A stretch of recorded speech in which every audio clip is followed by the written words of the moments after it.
je vous réveille. Ça fait rien, c'est le rôle de John Blegark. Haha, vous réveiller, le ménage, faire fonctionner un peu la matière grise. On va voir ce qu'on arrive à faire. Hein.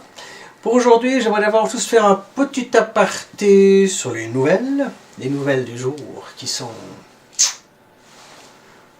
ni bonnes ni mauvaises, mais quand même cette histoire de puce, ça commence à faire du bruit. On commence à avoir quelques nouvelles là autour de l'obligation de la porter ou pas, qu'est-ce qu'on en fait, comment c'est administré aux gens, comment ça se passe, bref, il y a un cri d'alarme, n'est-ce pas?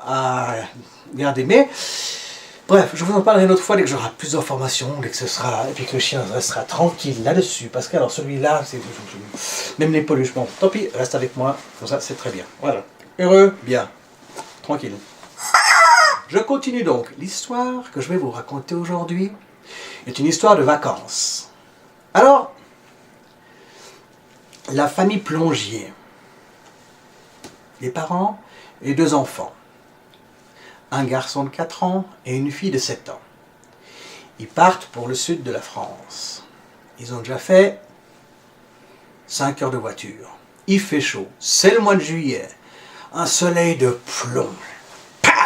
Vraiment le truc, les enfants ont soif, les parents aussi. En plus, bon bah, quelques besoins urgents mais qu'on peut pas faire parce qu'ils sont coincés dans les bouchons. Et alors, bon bah, les parents, c'est tout ça, ils leur racontent des histoires, ils leur chantent des chansons, les petites gars, enfin, plein de choses comme ça, sympas. Et puis au bout d'un moment, bah, ras-le-bol. Les parents sont là, ils espèrent que le bouchon, ça sera bientôt fini, qu'ils pourront sortir de cette autoroute. Et c'est là qu'au moment où ils sont un petit peu assoupis par la chaleur, qu'ils voient... Enfin, les enfants crient tout d'un coup derrière eux. Ils disent, maman, arrêtez de vous chamailler, ça suffit, etc.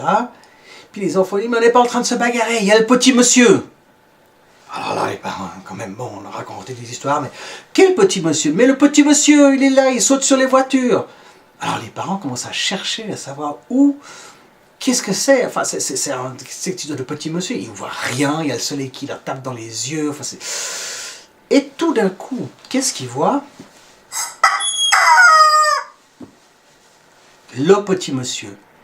Effectivement, il y a un petit monsieur, environ 40 cm de haut, tout nu, jaune, hein, avec une longue barbe et des longs cheveux, qui sautent sur les voitures de gauche à droite, comme ça, dans tous les sens.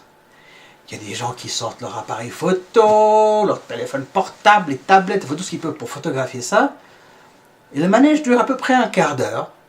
Et le petit monsieur, sautant sur le toit des voitures, il s'en va dans les champs et il disparaît. On n'a jamais su qui était ce petit monsieur, qu'est-ce qu'il faisait là, pourquoi. Les gens ont des photos, mais ça s'est arrêté là. On a eu juste un entrefilet dans le journal comme quoi un petit monsieur était aperçu sur l'autoroute et qu'on ne savait pas pourquoi. Voilà l'histoire du petit monsieur. C'est vrai que les parents, leur premier réflexe d'abord c'était de cacher les yeux des enfants, mais finalement ils n'y arrivaient plus. Quand ils ont vu ce qui se passait, ils avaient plutôt la bouche grande ouverte avec un grand filet de bave.